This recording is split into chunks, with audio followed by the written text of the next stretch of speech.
Crimson Refuge.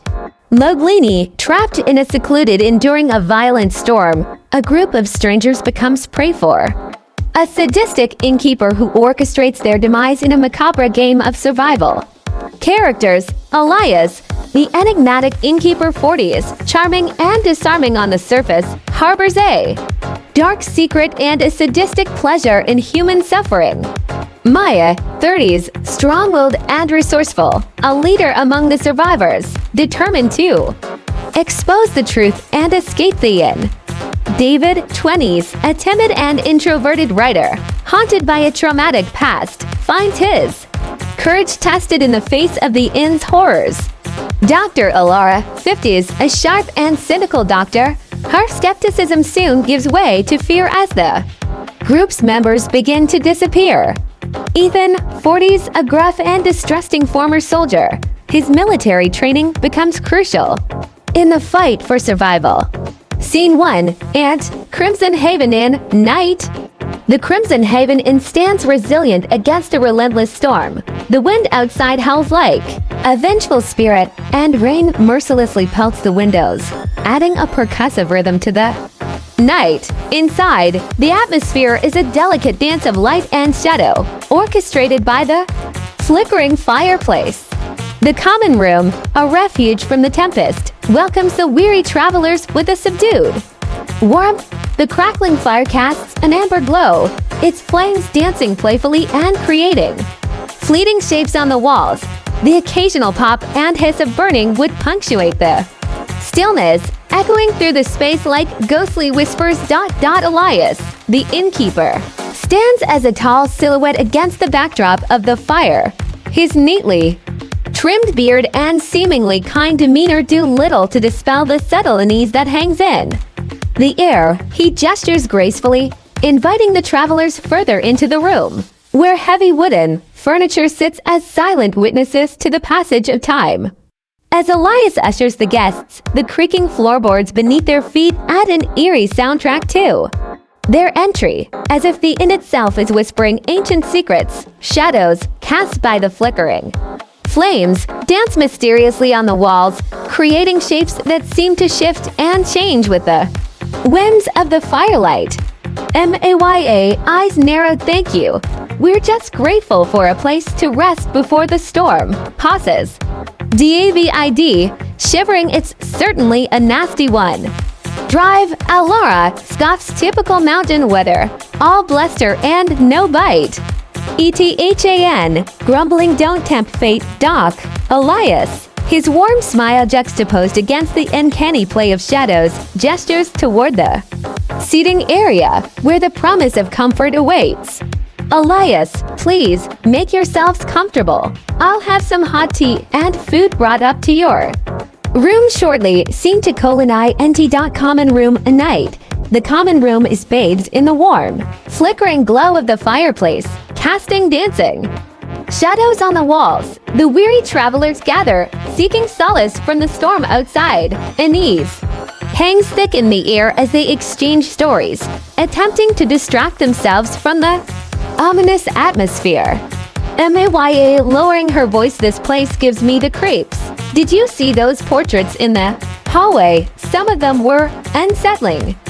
David, his voice trembling. Maybe it's just the storm playing tricks on our minds. Drive. Alara, or maybe it's the old house settling. These old places have a way of creaking and groaning. Ethan, eyeing the others, or maybe there's something more to this place than we're being told. Suddenly, a deafening bang echoes from upstairs, a sharp contrast to the previously muffled sounds of the storm. The room falls into an immediate and uneasy silence. The travelers exchange worried glances, their faces etched with fear and confusion. Time seems to stand still, as the unsettling quiet settles over them, broken only by a blood-curdling scream that pierces the air, shattering the uneasy peace. The chilling sound reverberates through the room, sending shivers down the spines of the survivors. Scene 3, and hallway. Night. Ethan's heavy footsteps resonate through the dimly lit hallway, each deliberate step amplifying The suspense, the echo of the earlier scream still hangs in the air like a haunting melody. The flickering lantern in his hand casts eerie shadows on the walls, creating a play of light and darkness. Approaching a slightly ajar door, Ethan senses a shift in the atmosphere. The air becomes thick with tension as he pushes the door open, revealing a nightmarish scene that freezes his breath. The lantern's feeble glow barely illuminates the horror before him. A guest lies sprawled on the floor, eyes wide with terror, the stark evidence of a single stab. Wound marring their chest, the room seems to exhale a silent scream, and the shadows dance. With malevolent glee, Ethan, sharp intake of breath, whispering Maya, "David, we need help," his voice, now laced with urgency and dread, pierces through the stillness of the hallway. Echoing the palpable fear that grips him, the heavy silence that follows heightens the sense of foreboding, leaving Ethan alone in the corridor with the grim revelation. Scene 4, in common room, night. Panic engulfs the common room like an uncontrollable blaze. The survivors, their faces etched with fear, huddle together amidst the oppressive atmosphere. Maya, driven by a sense of urgency, raises her voice above the chaos. "Maya, we need to get out of here now," Chas erupts, a tempest of voices and frantic movements. Accusations fly like sparks, igniting the room with distrust. Trust, once a fragile thread, shatters into 1,000 pieces, and the unity that held the group together begins to fracture.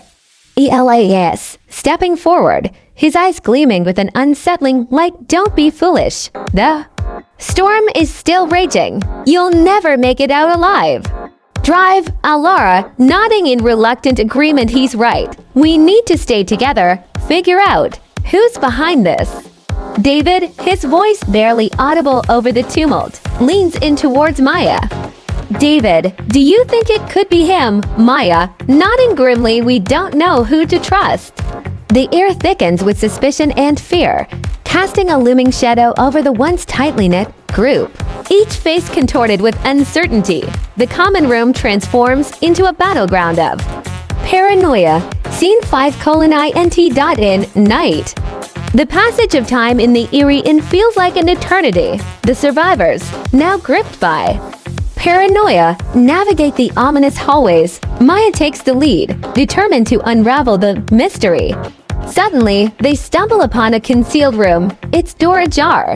As they cautiously push it open, the creaking hinges reveal a chamber that defies the very essence of humanity. Grotesque amalgamation of nightmares, the air turns colder, and a chilling hush settles over the group as they grasp the grim reality that awaits them.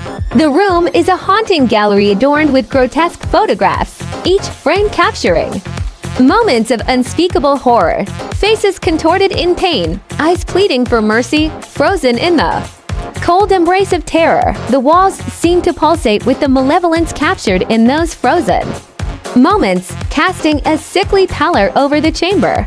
The survivors, momentarily paralyzed by the macabre scenes before them, are greeted by an array of ominous tools of torture meticulously arranged on a blood-stained table.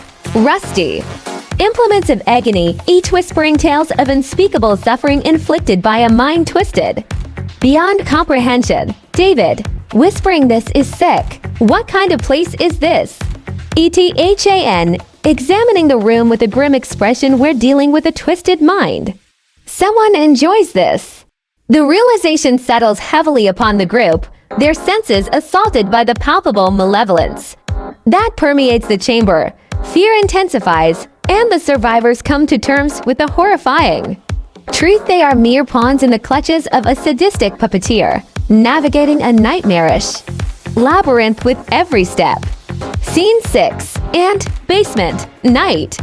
The trio cautiously descends into the foreboding basement, guided by the dim glow of their lanterns. The air is thick with tension, the darkness seemingly alive with malevolence. In the heart of this ominous space, Elias stands amidst his grotesque collection, his eyes glinting with a sadistic pleasure that sends shivers down their spines. Elias, mockingly, "Bravo, my dear guests. It took you long enough." Maya, fueled by a mix of fear and anger, steps forward, her eyes locked onto Elias. Maya, you've been orchestrating this madness. Why, Elias? Smirking, oh. My reasons are as complex as the human psyche. I find beauty in the descent into darkness. The dim light catches Elias's face, revealing a twisted satisfaction in his smirk. David, visibly disturbed by the macabre scene, grips his makeshift weapon tighter. Ethan, his military instincts on high alert, assesses the situation, recognizing the danger that lurks in Elias's enjoyment. David, this ends now. We won't be your playthings any longer. Elias chuckles, the sound echoing in the cold, damp basement, reveling in the chaos he has created. Elias. But my dear, the game has just begun. Welcome to my theater of the macabre. A hidden door creaks open, revealing a sinister passageway leading deeper into the bowels of the darkness within seems to answer Elias's malevolence, creating an atmosphere of impending doom. Crimson Refuge, a complete script act 2. Scene 7 and basement, night. The survivors, undeterred by Elias's sadistic amusement, exchange determined glances as they prepare to face the escalating horror. Elias chuckles malevolently, judgment is a fleeting luxury. My friends, in this house of shadows, you're all but players in my grand design. Ethan, his patience worn thin, steps forward, his voice firm with conviction. Ethan, your games end here, Elias. We won't dance to your twisted tune any longer. Maya, fueled by a mix of anger and defiance, stares Elias down. Maya, will expose your darkness for all to see. Elias, reveling in their defiance, laughs maniacally. Elias laughs, oh, how delightful. The puns showing some spirit. But you're too late. The real game has just begun. As the hidden door swings open, it reveals a foreboding tunnel, a yawning abyss leading deeper into the heart of the malevolent mansion. The air within the tunnel is thick with an oppressive darkness, swallowing any trace of light. The walls seem to close in, the path ahead winding into an abyss of uncertainty. Elias, gesturing theatrically this way, my little playthings, the stage is set, and the audience awaits. Let the games truly begin. The survivors exchange uneasy glances, hesitant to venture into the ominous unknown that lies ahead. The tunnel's oppressive atmosphere casts a chilling shadow over their resolve as they reluctantly follow Elias into the depths of the malevolent mansion. Scene 8, in Tunnels Night. The oppressive darkness of the labyrinthine tunnels amplifies the survivors' anxiety. Every step they take reverberates through the eerie silence, heightening the tension in the suffocating atmosphere. David, voice trembling, I can't handle this. It's like a nightmare that won't end. Maya, gripping a makeshift weapon, scans the shadows with determined eyes, her voice cutting through the darkness. Maya, we can't let fear control us. We have to keep going, for ourselves and for those he's taken. Ethan, a beacon of stoic resolve, leads the group with the precision of a soldier. His gaze pierces the blackness, seeking signs of danger in the unseen corners. Ethan, stay close. We navigate this together, and we find a way out. The tunnels unfurl, haunting scenes before them, gruesome traps and remnants of Elias's sadistic artistry. The survivors navigate this macabre maze, their desperation growing with every chilling discovery. The air is thick with the weight of impending doom as they press forward, a stark contrast to Elias's sadistic creations that surround them. Scene 9, and Hidden Chamber, Night. The survivors warily step into the dimly lit chamber, the flickering torch casting erratic shadows that dance along the cold, stone walls. The air hangs heavy with the unmistakable stench of morbidity, a constant reminder of the horrors they've witnessed. The room seems to absorb their collective exhaustion. In the center of this macabre stage stands an altar, its grotesque display adorned with bloodstained tools and horrifying trophies. Each item tells a silent tale of the malevolence that has unfolded within these walls. Elias, perched atop the altar, becomes a sinister silhouette against the wavering torchlight. In his hand, a blood-drenched knife glints malevolently. His twisted grin reveals a pleasure derived from their torment. Maya, despite the weariness etched into her features, steps forward, her defiance cutting through the heavy atmosphere. Maya, this ends now, Elias. The survivors, armed but burdened by grief, face Elias with a determination that transcends physical exhaustion. The flickering torchlight paints their fatigued faces with shadows, emphasizing the toll this ordeal has taken on their spirits. The chamber becomes a battleground for more than just their survival. It's a test of their resilience in the face of unspeakable trauma. Scene 10:int. Tunnels, night. In the suffocating darkness of the tunnels, the survivors grapple for their lives against the malevolent force that is Elias. Maya, fueled by a fierce determination, engages in a desperate struggle, her every move echoing the collective will to survive. Maya, with unwavering resolve, this is over. You're finished. David, once confined by his own fears, discovers a reservoir of strength within himself. Overcoming his timidity, he joins Maya in the harrowing battle, adding his newfound courage too.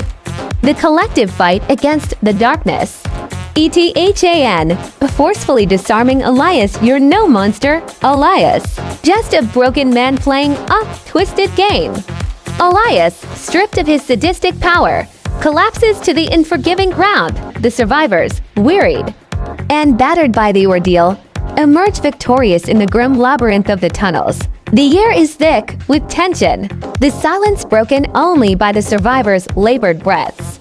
As they stand amidst the shadows of the tunnels, a profound realization settles upon them. The scars, both physical and emotional, bear witness to the horror they've endured. Yet, in the face of adversity, a newfound strength and resilience emanate from their collective spirit. Maya, David, and Ethan exchange solemn glances, acknowledging the shared trauma etched into their souls. The tunnels, once a nightmarish maze, now serve as a testament to their courage and determination. Scene 11:ext.in. Morning. The first light of dawn delicately graces the sky, painting it in hues of soft pastels. The survivors emerge from the inn, their faces bearing the unmistakable imprints of a night fraught with fear and uncertainty. The storm, having spent its rage, leaves behind an eerie calmness, a silence that echoes the profound transformation within the walls of the Crimson Haven Inn. Maya, gazing back at the inn, this place, it's like a haunting canvas of our shared ordeal. ETHAN nods, his eyes reflecting the weight of their journey. We faced something beyond the storm, something that changed us. The survivors, standing together in the muted morning light, form a silent tableau of resilience. Each step away from the inn seems to carry not just the physical remnants of their struggle, but also the intangible weight of shared trauma. Maya, voice laden with reflection, we confronted the darkness within those walls. It's a part of us now. ETHAN touches the scars on his arms, a solemn acknowledgement we survived. But we're forever marked by what happened. The survivors share a collective understanding, unspoken but palpable. Their eyes meet, conveying a silent solidarity born from the crucible of their shared experience. David, softly, I never thought I could face something like that. Drive, Alara, places a comforting hand on David's shoulder. We all discovered a strength we didn't know we had. The survivors stand at the threshold of the unknown, facing an uncertain future with a resilience forged in the crucible of the night. They begin to walk away from the Crimson Haven Inn, each step carrying not just the weight of the past, but also a newfound determination to live beyond the shadows. Maya, looking ahead, we carry the scars, but we also carry the power to overcome. ETHAN, with a determined nod, we may not be the same, but we're survivors. As they move forward, the survivors leave behind the haunting silence of the inn. The morning light, once muted, begins to warm their faces, symbolizing a new chapter in their live-zone, where the echoes of the Crimson Haven Inn serve as a testament to their strength, resilience, and the unbreakable bond forged in the crucible of survival. END.